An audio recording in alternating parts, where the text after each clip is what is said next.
Want to give all praises to Yahweh, Bashem, Yahweh Shai, Bashem, Rakakadash.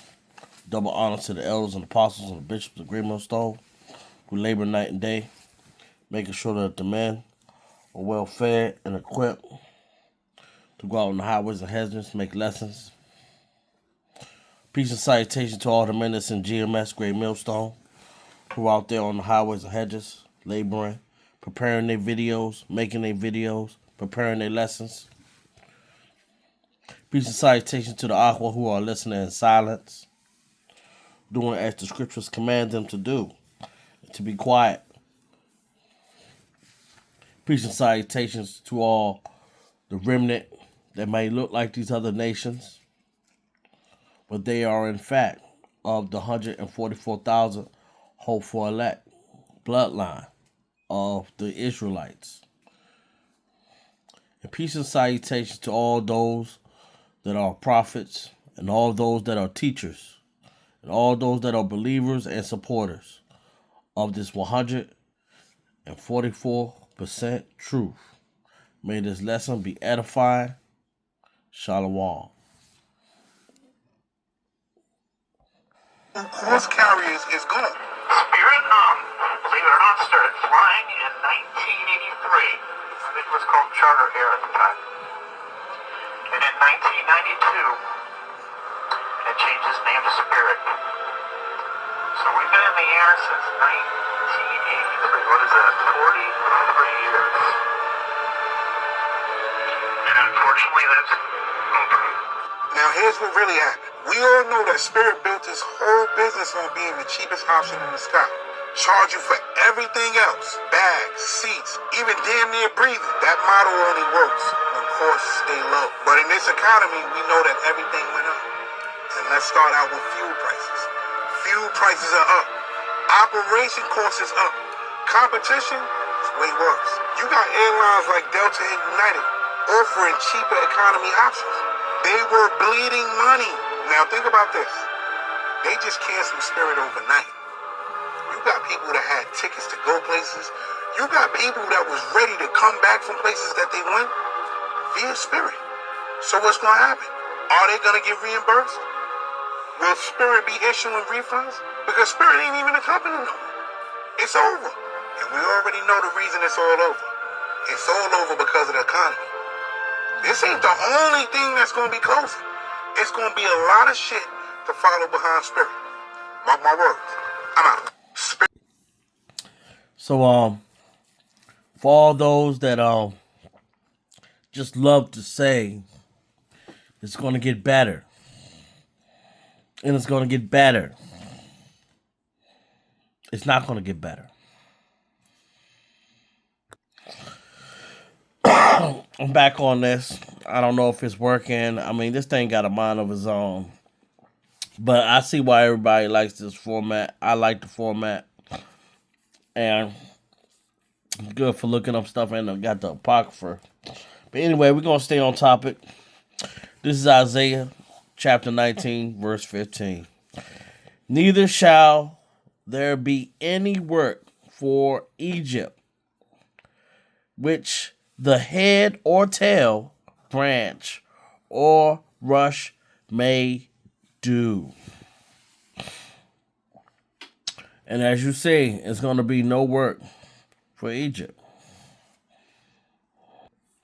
This is Isaiah 19:16. And that day shall Egypt be like unto, what does it say? A woman.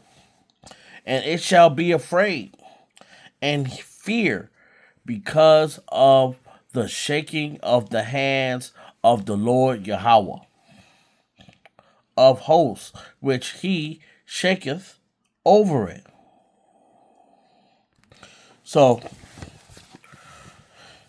there have been major and massive, job losses. And it's only going to continue to get worse. And it's not going to get better.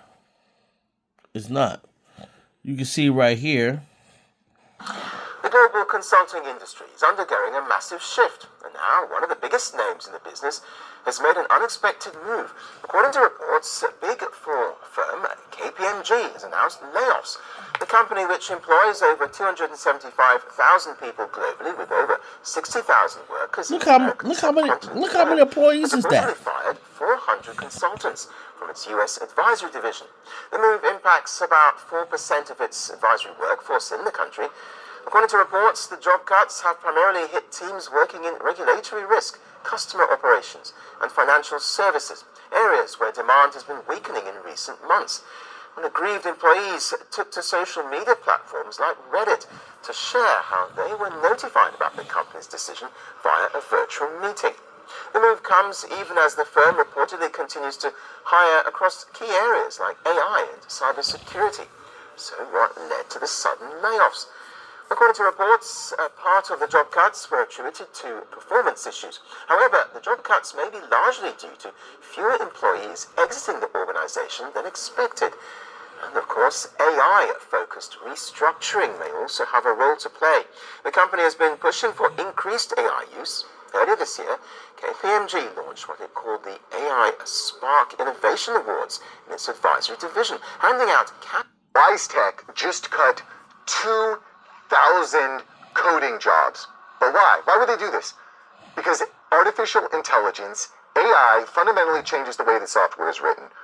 This global logistics software giant, they have more than 7,000 employees worldwide.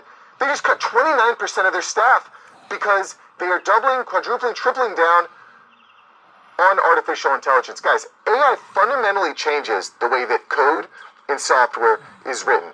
But you don't just have to take it from me. I'm a regular guy. I'm in marketing, and I do marketing for SaaS. The latest data on the U.S. labor market and consumer sentiment paints a troubling picture, one that suggests Americans are growing increasingly anxious about the economy, their jobs, and their personal finances. First, I will walk you through the latest deteriorating consumer sentiment reading, and then we will focus on the bigger issue, massive job cuts across the United States. According to the University of Michigan's preliminary There's something strange going on with the American economy I want to show you. On one hand, the stock market is soaring, and not just stocks. Gold, bonds, GDP. The economy is booming. Stock market has been rising. Americans have more money in stocks than ever before. Another record high. Not bad, huh? The stock market has gained almost $3 trillion in value since the election. You smell that? What is that? What? What's that smell? You smell money. So the job market must be good too, right?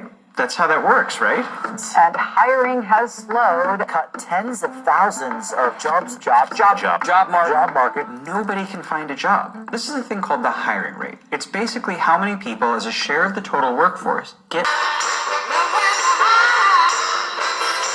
He says that more and more people are crying in the workplace, and it's shedding light on why that might be. The online study, behavioral, by the company Behavioral Ginger, shows that 48% of those surveyed have cried at work due to stress, and 50% have missed at least one day a week due to stress. We talked to a San Diego State University organizational behavior assistant professor about the results of the survey, who says that stress in the workplace is becoming more common, which can lead to crying. The idea that if you feel stressed out and you start crying at work, and most people don't want to be perceived as unqualified or unprofessional, so one thing they do to cope with that situation is not show up to work. Well, Dr. Isa also says that crying in the workplace can work against you because employers may see that as a weakness. To avoid crying at work, he suggests getting plenty of rest, listening to music, or meditating, preparing yourself before big events at work, or thinking about getting a new job.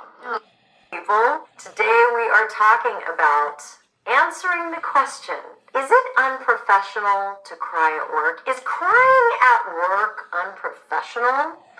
I don't know. Let's see. You're either going to love my answer or you're going to hate my answer. This is Jeremiah 51:9. We would have healed Babylon, but she is not healed.